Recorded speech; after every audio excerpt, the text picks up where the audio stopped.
Nah, dalam hadis Rasulullah ada ciri-ciri atau tanda-tanda di akhir zaman ini keanehan. Mudah-mudahan nggak termasuk kita nih. Apa kata Rasulullah? Yang artinya aneh apabila di rumah seseorang ada Quran, yang di rumah itu nggak boleh baca Quran, tapi Quran ada di rumah itu. Kata Rasulullah, itulah rumah yang aneh, penghuni yang aneh.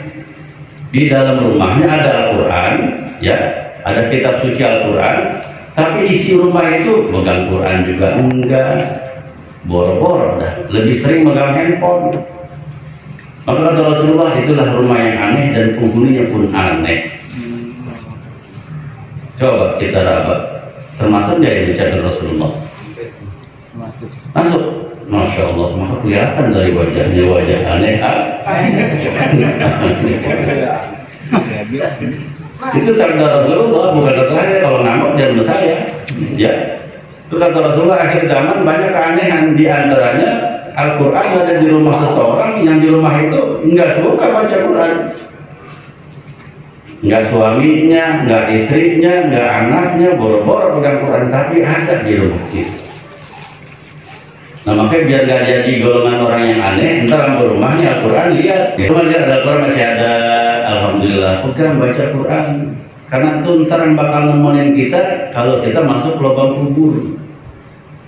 Di lubang kubur sendirian itu ntar jadi nemenin kita yang baca Quran. Mobil yang kita tinggal kali bisa masuk enggak, rumah yang kita bikin gede kali ikutin kita enggak. Lebih dikit yang kata dibilang cinta kali mengikuti dalam kubur nemenin, enggak juga. Sendirian. Apa yang nemenin? Quran. Makanya baca Qurannya.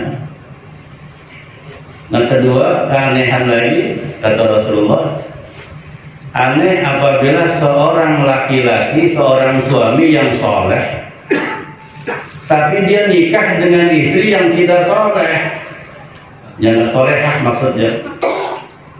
Jadi suaminya rajin ngaji, ibadah rajin, soleh, tapi istrinya kebalikannya, tidak soleh, tidak solehah. Inna'udzubillah min dzalik.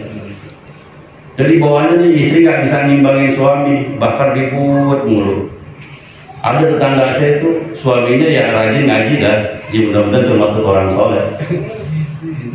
Ngaji rajin, begitu mau ngaji emang sering ribut sama bininya. Susah jatuhnya nih gini, diajakin bener susah. Sehingga di saat mau ngaji, ini saya lagi cerita tetangga saya nih, jadi kalau ada kesamaan di sini mohon maaf. Begitu mau ngaji, emang istrinya nggak pernah akur mulu, ribut mulu, ujung-ujung kalau mau ngaji diungsiin di perempuan. Kalau mau ngaji, bini diungsiin, bininya diungsiin, anaknya diungsiin. Na'udzubillah min dzalik. Ini kan kita ngaji rata-rata bawa istri ya. Itu ada tetangga saya mau ngaji, itu bini diungsiin, udah mendingan ke rumah malu dah, rumah bapak lu bantuin ke rumah emak bapaknya. Jadi yang ngaji. Lah berarti pengen selamat sendirian. Kan ku anfusakum wa ahlikum, jagalah dirimu dan juga keluargamu dari api neraka. Seorang suami yang punya istri bawel ngomel terus, udah yang sabar. Itu pahala gede seperti pahalanya Nabi Ayub. Maka kalau punya bini bawel ngomel terus, tapi dia rajin sholat. Kan ada bini yang rajin sholat gitu ya, ibadahnya rajin sama suami bakti, tapi masih bawel. Gak apa-apa, syukur alhamdulillah. Kita dapat pahala seperti pahala Nabi Ayub. Begitu juga kata istrinya didengar yang di samping sana, apaan mau yang bawel suami saya, salah dikit ngomel, salah dikit ngebentak, kata orang perempuan sebelah sana. Saya begini salah, begitu salah. Sabar bu, ibu sabar, itu dapat pahala seperti pahalanya istrinya Fir'aun. Berarti bukan lagi Fir'aun, bukan. Tadi bilang bapak nih kayak Fir'aun, jangan.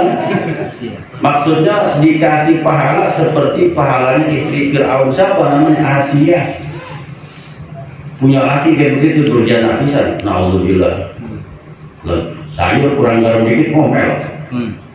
Ya, kurang capek-capek belum ngasih kopi ngomel marah-marah. segala macam. Udah sabar dapat pahala. Dan begitu dari sebaliknya, begitu suami punya istri, ya Allah nyebelin banget, ini bini susah banget diatur, ribut mulu, doa ya Allah angkat umurnya.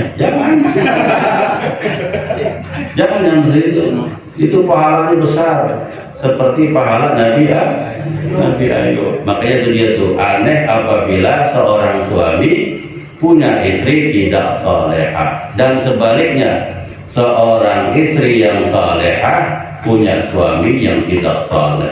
Nah maka kalau nggak mau aneh, dari sekarang berubah pelan-pelan, berdoa mohon pada Allah Subhanahu wa Ta'ala supaya apa? Rumah tangganya dibuat rukun oleh Allah Subhanahu wa Ta'ala. Yang selanjutnya, aneh selanjutnya, ada orang yang ada ilmunya atau ada majlis taklim atau ada majlis ilmu, di mana majlis taklim atau majlis ilmu atau majlis sholawat itu berada di suatu tempat yang tempat itu orangnya nggak pernah mau hadir di majlis ilmu. Maka kata Allah Subhanahu wa Ta'ala dalam Al-Quran itu ada, dan hadis kursinya, orang ini nggak dapat pandangan rahmat Allah. Yang seharusnya rumahnya dekat dari majlis, yang seharusnya rumahnya dekat dari majlis ilmu, yang seharusnya rumahnya dekat dari majlis sholawat, dia ikut berkat, ternyata balikannya ajab Allah kasih. Lantaran apa? Kupingnya nggak pernah mau dengar. Maka jangan aneh kalau orang dekat dengan majlis taklim hidupnya tambah belangsang, yang seharusnya tambah dapat berkah. Kenapa? Di sini dia jadi yang nomor 4. Apa yang nomor 4? Udah alim kagak, belajar kagak, dengar kagak, cinta kepada orang yang ilmu kagak, malah dia benci. Maka ini orang celaka. Maka jangan aneh kalau orang-orang yang dekat majlis taklim, orang-orang yang dekat majlis ilmu hidupnya susah. Berarti itu orang hatinya rusak. Nah jangan sampai terjadi kepada kita. Tapi kita kan nggak mungkin, alhamdulillah, karena apa? Biar jauh juga kita datang. Alhamdulillah. Ini bukan lagi ngomongin yang kagak datang, ya. Kita ngomongin yang kagak datang, bukan, kita lagi ngomongin yang ada, supaya jangan jadi orang yang seperti itu.